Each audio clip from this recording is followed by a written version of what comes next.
Kerajaan Samudra Pasai merupakan kerajaan Islam pertama di Nusantara. Kemunculan kerajaan ini diperkirakan berdiri mulai awal atau pertengahan abad ke-13 Masehi sebagai hasil dari proses Islamisasi daerah-daerah pantai yang pernah disinggahi pedagang-pedagang Muslim sejak abad ke-7, ke-8, dan seterusnya. Kerajaan ini terletak di pesisir timur Laut Aceh. Kerajaan Samudra Pasai merupakan gabungan dari Kerajaan Pasai dan Perlak. Raja pertama Samudra Pasai adalah Merah Sile atau Merah Selu. Ia masuk Islam berkat pertemuannya dengan Syekh Ismail, seorang utusan Syarif Makkah yang kemudian memberinya gelar Sultan Malik Al-Saleh.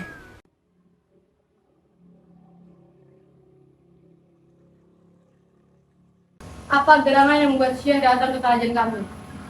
Saya diutus oleh Syarif Makkah untuk mengislamkan kerajaan Pasai. Jika itu perintah dari Syarif Mekah, maka saya akan memeluk agama Islam dan agama Islam akan menjadi agama kerajaan kami.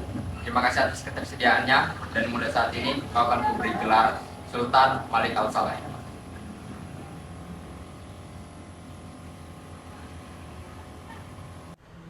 Setelah itu, mayoritas penduduk Pasai memeluk agama Islam dan kerajaan pun terus berkembang. Setelah Sultan Malik Al-Saleh wafat, digantikan oleh putranya Muhammad Malik Al-Zahir.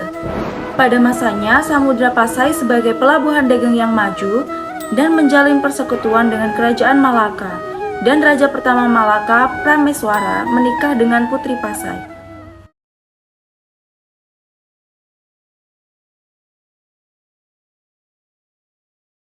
Mulai sekarang kau adalah bagian dari keluarga kerajaan Samudra Pasai. Ya, sekarang aku bagian dari kerajaan Samudra Pasai. Semoga jalur perdagangan di Selat Malaka lebih ramai dan berkembang lagi. Semoga kemakmuran menyertai kalian. Iya, dan rakyat pun hidup tentram selamat. Saya nikahkan kau dengan anakku, Sabrina binti Abidin, dengan mahkota dibayar tunai. Saya terima nikahnya Sabrina binti Abidin dengan mahkota dibayar tunai. Sah para saksi?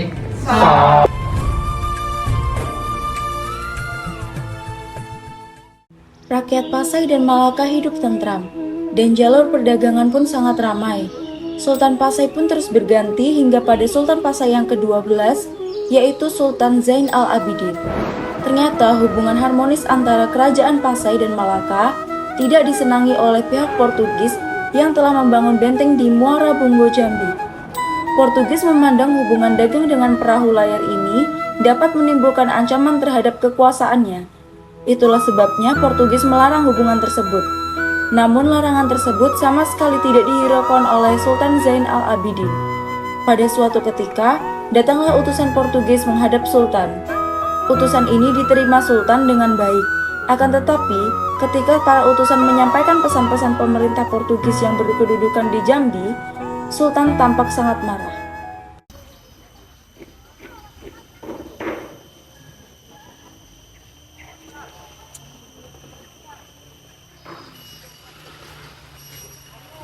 Sultan,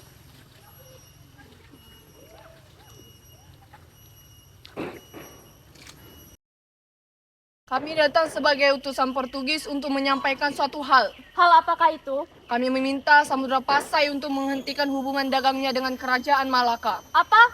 Atas dasar apa kalian meminta hal tersebut? Kami hanya merasa hubungan perdagangan kalian akan merugikan Portugis nantinya. Sampaikan kepada atasan kalian bahwa Samudra Pasai tidak di bawah pimpinan siapapun. Dari dahulu, nanti, dan kapan saja kami akan berdaulat penuh. Wajah-wajah yang mengikuti pertemuan itu menjadi sangat tegang. Sementara para pendamping Sultan kalau tidak ditahan-tahan, mungkin sudah menggunakan rencong untuk menghabisi utusan Portugis itu. Di pihak lain, para utusan Portugis tanpa berkata sepatah kata pun, segera meninggalkan tempat pertemuan dan kembali ke kapal mereka dengan tergopoh-gopoh. Sultan berkata pada para pendampingnya, Portugis brengsek, semudah itu dia memisahkan kita orang Melayu.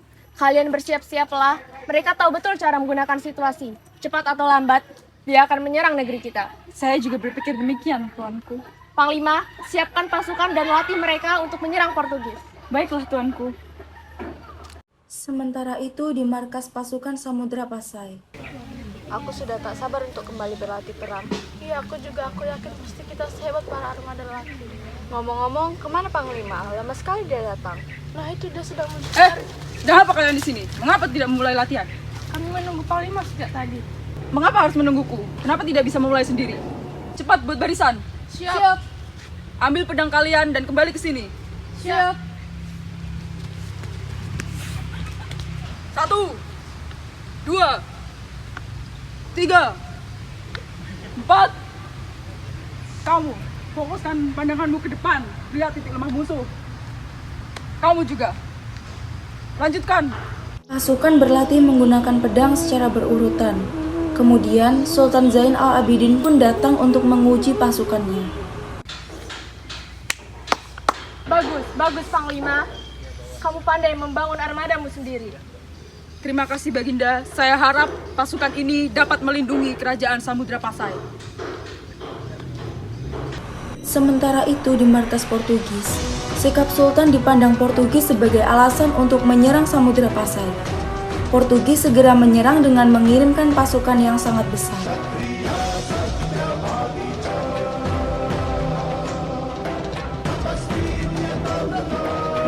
Permisi, Jenderal. Iya, ada apa?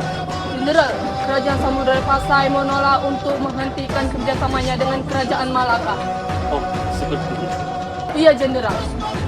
Inilah saatnya kita menyerang kerajaan Aceh. Apakah tidak tergesa-gesa, Jenderal? Akulah penguasa di sini. Tidak ada pemimpin sehebat aku. Baik, Jenderal. Kolonel, siapkan pasukan. Kita menyerang kerajaan Aceh sekarang. Baik, Jenderal. Tetaplah berhati-hati dalam berperang. Meu marido. Iya, istriku. Kemudian terjadilah perang antara kerajaan Samudra Pasai dan Portugis.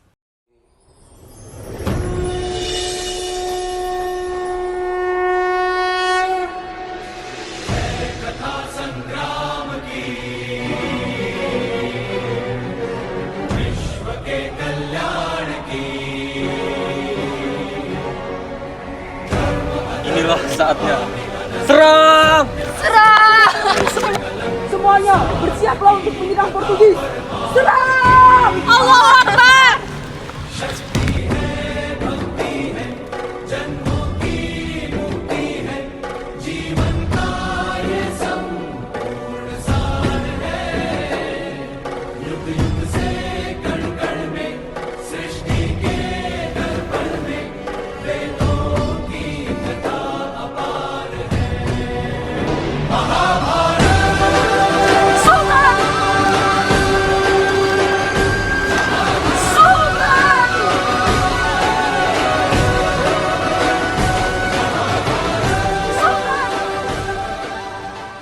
Dengan kecerdikannya, Portugis berhasil menundukkan Samudra Pasai. Dengan demikian, berakhirlah masa pemerintahan kerajaan Samudra Pasai dan Portugis menguasai Selat Malaka pada tahun 1511 sampai 1520. Selanjutnya, kerajaan Samudra Pasai dihisap oleh Kesultanan Aceh yang timbul tahun 1520-an. Warisan peradaban Islam internasionalnya diteruskan dan dikembangkan di Aceh.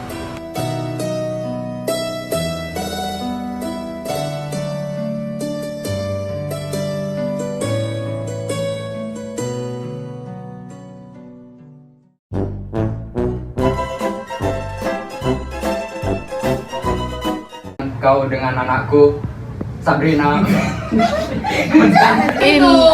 Mereka ini agak sesat juga, Cok. Saya akan membuat kerajaan menjadi salah. Kalian akan menghancurkan. Semudah itu dia memisahkan kita orang. Bagus. Permisi, Jenderal. Iya,